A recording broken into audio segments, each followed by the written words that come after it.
Tired limbs in heavy going can often cause interference injuries, such as brushing, cutting, and overreaching. Hunter-style shoeing is designed to minimize the risk of such injuries. The inside or medial branch of the hind foot is shown in a similar fashion to that of the front hunter shoe in the previous film. The medial branch of the shoe is a peripheral outline pit, with the heel closely matching the angle and shape of the heel buttress. The toe of the hind shoe is safed off and fitted slightly underneath the toe of the hoof wall. This minimizes the risk of serious injury to the heel bulbs if accidentally struck by the ipsilateral hind foot during locomotion. The toe of the hind shoe is bent to a uniform radius, forming an angle with the branches of about 80 degrees. The toe is then safed off over the bick of the anvil, with the toenails placed just behind the inner border of the concave material.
The outer heel is formed by checking off the inner border of the material to the angle of the frog sulci.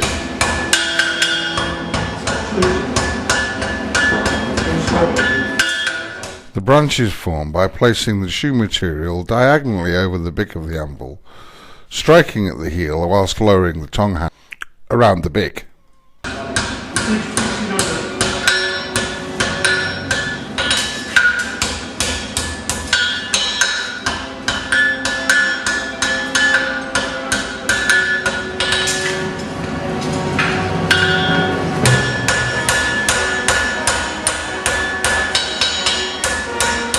Symmetry of the shoe is checked through the alignment of the heel through to the toenail. The nail holes are then stamped and pritched, with the heel nail being located just forward of the widest point of the shoe.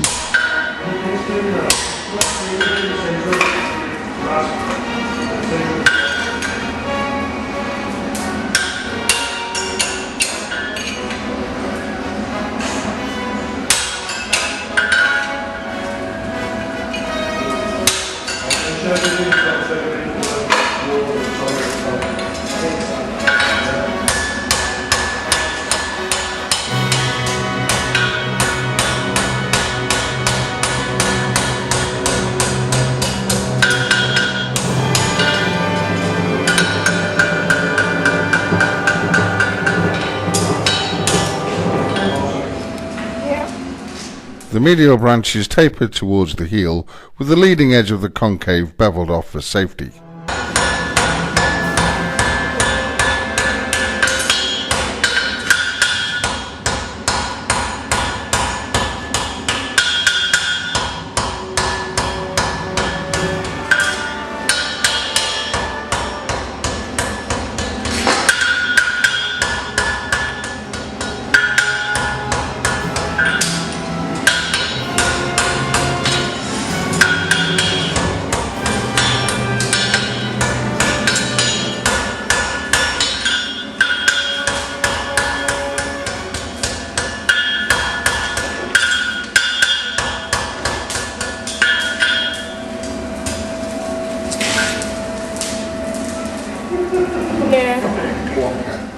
Next, the medial branch is formed and the nail hole stamped and pritched.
form the clip, the width of the outer wall of the fuller concave is left protruding over a sharp edge of the anvil, normally the heel.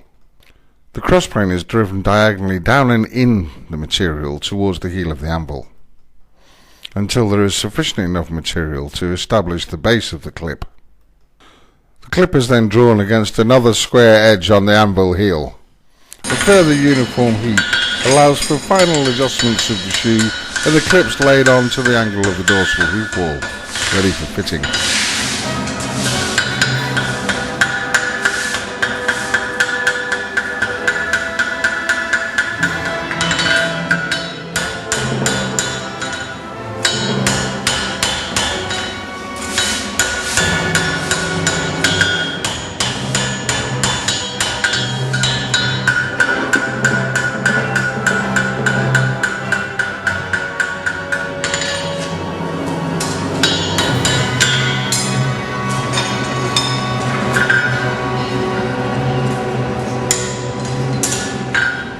The finished shoe is symmetrical in shape with corresponding quarters, and nail holes of an appropriate size and pitch placed correctly. The shoe is level on the ground surface and the foot surface. As with the front feet, the hind feet must retain their geometrical proportions around the longitudinal axis. Parallel lines running from the heel to the toe intersect the white line roughly adjacent to the position of the point of breakover, but diagonal lines that run from the heel buttress and intersect the centre of rotation of the coffin joint, unlike the front foot, do not terminate at the position of the toenail, but rather terminate at the approximate position of the quarter clips.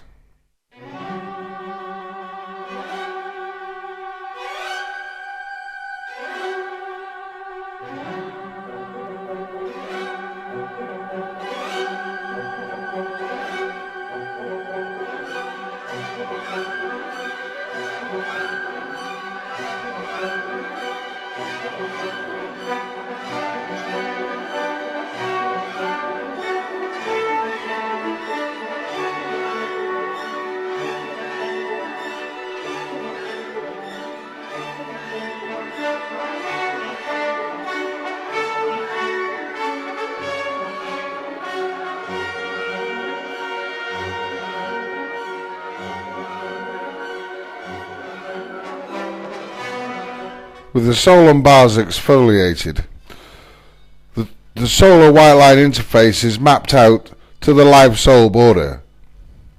The foot is then trimmed to correct geometrical proportions in the normal manner.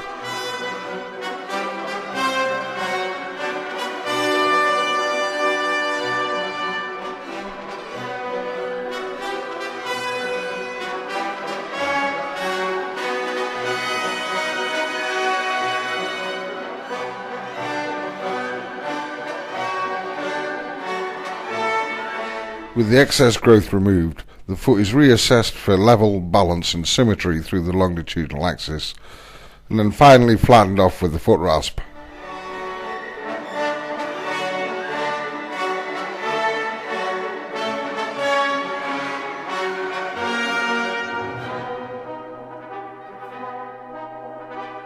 Symmetry and geometric proportions are reassessed through the centre line of the frog.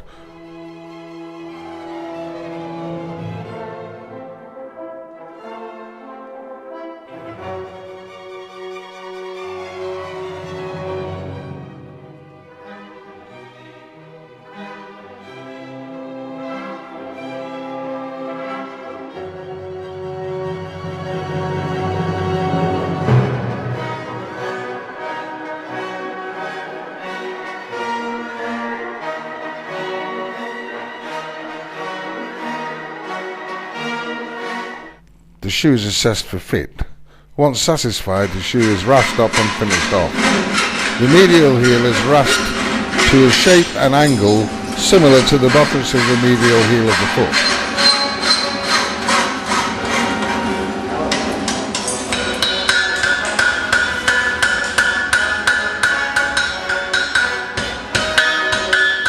After a final heat for minor readjustments of the shoe is reassessed against the foot prior to attaching and finishing.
The medial branch of the shoe exactly mirrors the medial branch of the hoof wall at its bearing border. The medial heel of the shoe precisely conforms to the shape and angle of the medial heel buttress.